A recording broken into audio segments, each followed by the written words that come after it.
కృష్ణా జలాల సమస్య పైన ప్రత్యేకించి రాయలసీమలో దీర్ఘకాలంగా నిర్మాణం కొనసాగుతూ ఉన్నటువంటి అంజనీనేవా, గాలేరు నగరి, వెలుగొండ ఇతర ప్రాజెక్టులకు లోగడ నుంచి కొద్దిగా నిధులు కేటాయిస్తూ అవి పూర్తి కాకుండా రైతులకి ఉపయోగం జరగకుండా ఉన్న పరిస్థితుల్లో మార్పు రావాలి. రాష్ట్ర ప్రభుత్వం ఇక్కడ రాయలసీమ ప్రాజెక్టులకి అట్లాగే ఉత్తరాంధ్రలో అక్కడ నిర్మాణంలో ఉన్నటువంటి ప్రాజెక్టులకి అధిక స్థాయిలో నిధులు కేటాయించి ఒక 2-3 సంవత్సరాల్లో అవి పూర్తయ్యేటట్టు తగిన చర్యలు తీసుకోవాలి అని చెప్పి సూచనను రాష్ట్ర ప్రభుత్వానికి ఇచ్చేదానికోసం ఈరోజు పెద్దలు దశరామరెడ్డి గారు ఈ సమావేశం ఏర్పాటు చేయటం, పెద్దలు రైతు సంఘం నాయకులు రామచంద్రయ్య గారు, రామకృష్ణ గారు, రామ్ కుమార్ గారు, జగన్నాథం గారు అందరూ కూడా, భాస్కర్ రెడ్డి గారు పాల్గొన్నారు.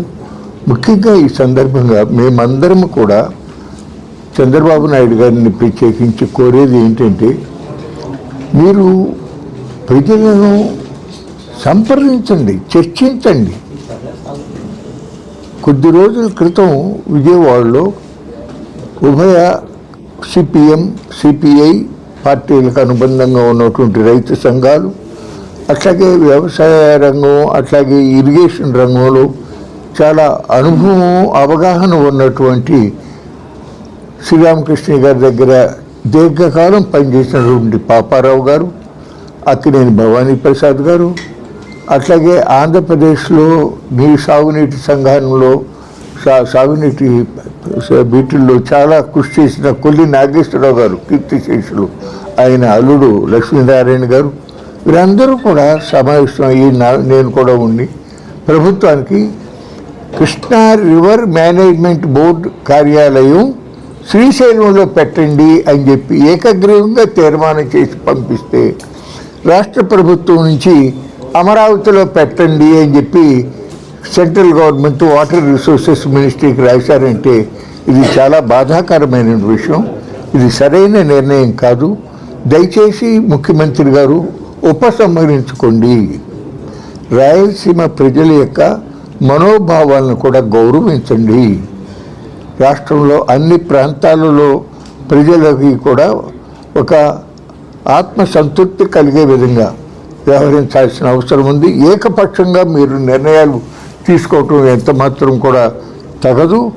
తప్పనిసరిగా ఇక్కడ ఆ ప్రాజెక్టులు మరి దాదాపుగా ఎన్టీ రామారావు గారు శంకుస్థాపన చేసి ప్రారంభింపజేసినటువంటి ఆ ప్రాజెక్టులు 3 దశాబ్దాలు గడిచిపోతూ ఉన్నాయి. ఇప్పటికి అవ్వకుండా ఈ ప్రాంతంలో వలసలు కొనసాగుతూ ఉన్నాయి. కరువుతో బాధలు పడుతూ ఉన్నారు, విపరీతంగా నష్టపోతూ ఉన్నారు. కాబట్టి అమరావతిలో మీరు ఏమైతే విజయవాడ పరిసర ప్రాంతాల్లో కానీ ఈ మెట్రో రైళ్ళని, అట్లాగే outer ring road, inner ring road, అమరావతిలో ఇప్పటికే సెక్రటేరియట్ బిల్డింగ్ కట్టి ఉంది. దానిపైన అది 100 అడుగుల లోతు నుంచి పైల్ ఫౌండేషన్ వేసి G+7 ఫ్లోర్స్ కట్టినటువంటి బిల్డింగ్ అది. ఇంకా 1 లేక 2 ఫ్లోర్స్ వేసుకుంటే రాష్ట్రంలో ఉన్నటువంటి హెడ్స్ ఆఫ్ డిపార్ట్మెంట్ ఆఫీసులను కూడా అక్కడ తెచ్చుకుంటానికి అవసరం ఉంది. జస్ట్ 200-300 కోట్లతో అయిపోతుంది. అట్లా కాకుండా ఇప్పుడు మళ్ళీ ఐకానిక్ సెక్రటేరియట్, 47 అంతస్తులు, 44 అంతస్తుల బిల్డింగులు, iconic assembly council, iconic high court అని చెప్పి దాదాపు 30-40 వేల కోట్లు అక్కడ ఖర్చు పెడితే ఇక్కడ రాయలసీమ ఇరిగేషన్ ప్రాజెక్టులు పూర్తి చేయడానికి మీకు డబ్బు ఎక్కడి నుంచి వస్తుంది? అందులో మనం అప్పు తీసుకొచ్చి చేసేటటువంటి ఆ ఖర్చు దయచేసి దాన్ని ఆపండి.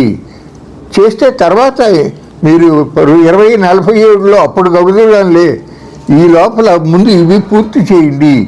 మన రాష్ట్రంలో వివిధ ప్రాంతాలలో అక్కడ ఉన్న ప్రజలందరికీ ఉపయోగపడేటటువంటి మేళ్ళు చేయండి, వాళ్ళందరి యొక్క అభిమానం చూరగొనండి అని చెప్పి ఈ సందర్భంగా రాష్ట్ర ప్రభుత్వానికి విజ్ఞప్తి చేస్తా ఉన్నాం. Okay sir. అట్లా కొంచెం ఫోన్ తీసుకుంటాం.